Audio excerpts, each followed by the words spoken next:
The next call... Order. The next call is an Act call and is being split between Hilary Calvert and the Honourable Heather Roy. I'll give a bell at 4 minutes. I call Hilary Calvert. Mr Speaker, it's good to be back in the debating chamber for what promises to be an interesting year. I hope all members had a great Christmas and New Year break and are feeling refreshed. The parliamentary year has barely begun and we've already witnessed plenty of drama and sideshows. We cannot let what the media deems important distract us from the reasons we are here. We should worry not about catwalks and campaigns, but how to enable the conditions whereby all New Zealanders can get ahead. ACT and National have worked well together in many areas. We are pleased to have ensured stable centre-right government since 2008. We are a party of principles, and when we see National stray from theirs, it is our duty to call them out on it. A key principle for ACT is one law for all New Zealanders. That is, one law for all regardless of race, religion, income or location. We thought this was National's view too, but since 2008 we have seen them, under the influence of the Māori Party, move us further down the path to separatism. One such example is the Marine and Coastal Area Takata Marana Bill, which is scheduled to replace one racist piece of legislation with another. The Prime Minister promised to replace the Foreshore and Seabed Act only if there was widespread support, but it is plainly obvious the new bill is massively unpopular with almost everyone. It is a bill that divides up our coastline, minerals and access along tribal lines. Point of order, the Honourable Trevor Mallard. Mr Speaker, I know this is a slightly unusual thing because it's not actually on the order paper, but we've had an assurance from the Speaker that this bill is a matter which is now set down because it has been reported back. If that is the case, it is a breach of the standing orders to anticipate an order of the day.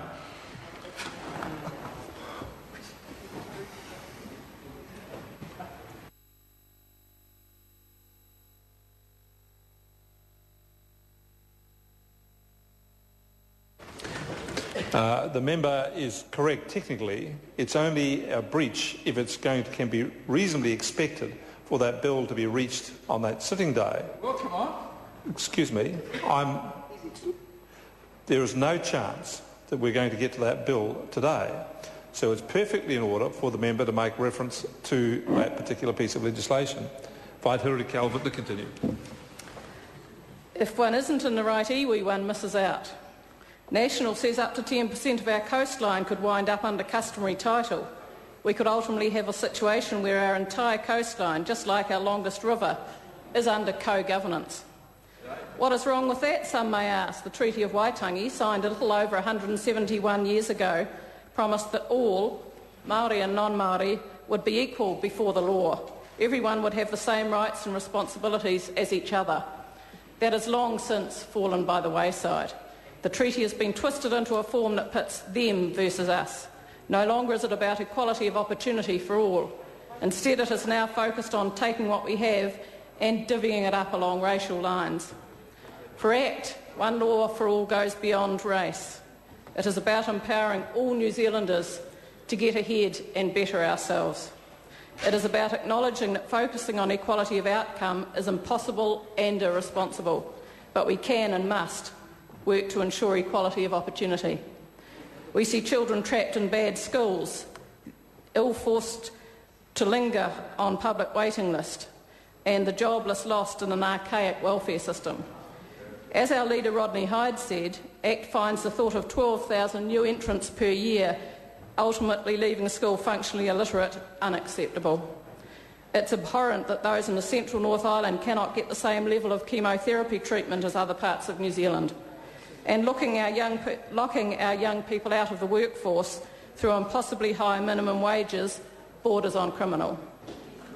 The current system locks too many into a lifetime of inferiority and missed opportunities. ACT has policies that will enable people to choose the education and health system that suits them best. We are desperate to lower barriers into the workforce that past governments were only too happy to erect. We want an economy that rewards those who raise our living standards through hard work and innovation. And we will fight against the divisive Marine and Coastal Area Bill and to restore the sanctity of property rights for all, regardless of colour and as determined by centuries of common law. That is what one law for all New Zealanders means to me and to the ACT Party. We look forward to continuing to work with National where our principles match and to speaking out when they do not. Mr Speaker. Call the Honourable Heather Roy. Thank you, Mr Speaker. Welfare reform is something that the ACT Party has spoken passionately about since its inception. And I'd like to congratulate John Key in his speech yesterday for his focus and his words on welfare reform. He said that a government is judged by how you care for the sick and the vulnerable. Too true. He said that there are 200,000 children trapped in welfare homes. That's 200,000 children too many. He said those who can work should work, and he's right. But it's easy, Mr Speaker, very easy in fact, to stand up in this House and say these things, and much harder to do the real work and to act. I was very disappointed, I have to say, in the Honourable Annette King's address. She decided to spend 10 minutes whacking Mr Key around the chops for what he had said yesterday. And yet she says, whenever she's given the opportunity, about the wonderful work, the policy work that she's doing in the area of welfare reform. Well, where was the talk of that? 10 minutes she had to positively put forward what she wants to do. The truth of the matter is that in 9 long years in government, Labour didn't manage to get on top of this issue. And here's the situation. In 1970, Mr Speaker, we had 37 workers for every person on a benefit. In 1970, 37 workers for every person on a benefit. In 2000, there were 5 workers for every person on a benefit. In December 2010, there were 6 workers for every person on a benefit. So under the current government, at least things have improved slightly. But this is a shameful position to be in. We have 2.2 million people employed in this country, but 353,000 people on welfare benefits, a ratio of 6 to 1. Welfare dependency amongst working age New Zealanders, Mr Speaker, is reaching unsustainable levels, both financially, and it has done huge damage to this country socially. So far from reducing the number of people on welfare, subsequent welfare policies by National and Labour governments have taken the opposite path. They've increased. What we're seeing at the moment is an increase in the minimum wage. Both governments are responsible for this.